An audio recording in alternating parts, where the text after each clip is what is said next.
Turn the music up, Yo, what's up, Walz, Rantz, game time, chilling. We're here about to step up and talk a little something about my boy Dwight Howard. And I say my boy very sarcastic because he's not my boy. I remember back in the day, I used to think, remember Superman time? Remember Dwight Howard was Superman. Remember he had this charisma. He looked like Shaq to me without the big mouth. And I love Shaq for the big mouth, but he looked like that playful guy that we're gonna see for years to come, just dominate the boards, dominate defensively, and just be like a legend in the making. A legend in the making. Orlando was good back in the day. They went to the final or whatever, and they did a big. He was gonna move up. So what happened this year? Okay, what happened this year? We saw what happened with LeBron James. Saw what happened with Carmelo Anthony. These guys, they made it seem like it was time the NBA were bigger. The players were bigger than the teams. Okay, they could do whatever they want. What the difference was with Dwight Howard and these guys is these guys, regardless, LeBron, the decision, Carmelo, whatever he said, they didn't go back and forth. They didn't make a spectacle of themselves, the team, the city, the NBA. Okay, I from day one, and I'm not one to sit here, I bash a lot of things, I have a lot of strong opinions, but I don't want to talk about the same thing all the time. Dwight Howard, every time I turn to the news, it seems there's something, okay? And it started off, it really started getting in my mind, it was a couple months back, where he said, I want to be the closer. I want to be the closer. And this is after his team had a 12-0 run to win the game. And this is when this man decides to tell us he wants to be the closer. Okay, and this is the same guy, okay, who questioned his team's heart after they lost a big game to Boston when Boston came back, questioned his team's heart. Okay, you're the same guy who decided to make a spectacle of this. Jameer Nelson admittedly didn't play his best all season because of that. Okay, and I'm going to defend Jameer Nelson. You got to be a grown-up, and if some guy wants to go somewhere else and play with a better point guard or whatever, that's his own business. You should be a pro, but you alienated everybody, okay? And so I see other stuff, okay? This is Dwight Howard, the same guy who said 1 week, he said, okay, Stan Van Gundy, I didn't say, because Stan Van Gundy said Dwight Howard wants him out of there. And Dwight Howard said, no, I dismissed that. And then a few days later, he has a report that he went to management and the owners and said, I won't play for Stan Van Gundy. Can I believe Stan Van Gundy over Dwight Howard any day of the week?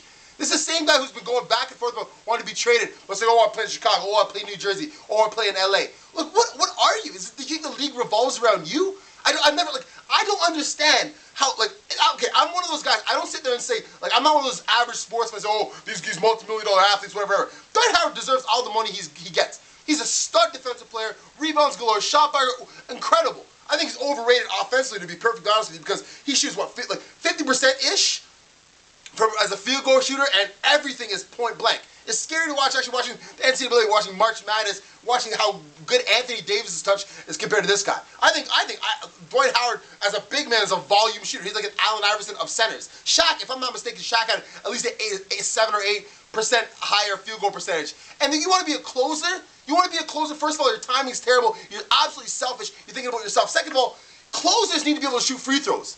Okay, if you're that freaking athlete, go and practice. And okay, the ball's too small. Fine, then don't say that. You know what I'm saying?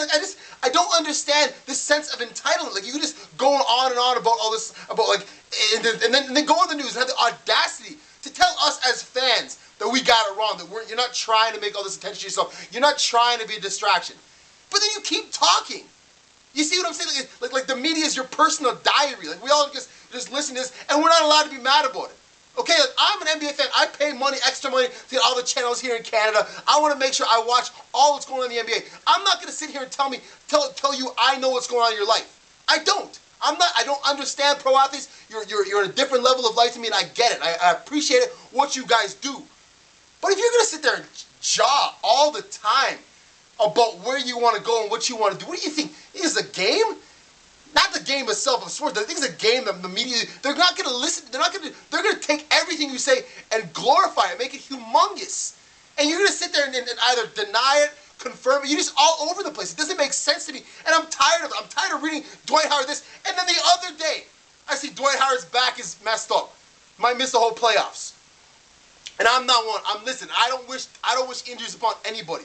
And I'm not one that believes in karma. I don't even think I believe in karma. But come on, after this fiasco, you're going to miss the playoffs now? And not only that are you going to miss the playoffs, but I saw right today that you're not even going to accompany your team. You're going to go rehab. How appropriate is that? How appropriate is that, Dwight Howard? So, you know, it doesn't make any sense to me. First of all, you made this big scene. You do what you got to do. You take it to the front office. You say, I don't care. Play wherever you want to play. You're going to be a free agent in time. That's fine.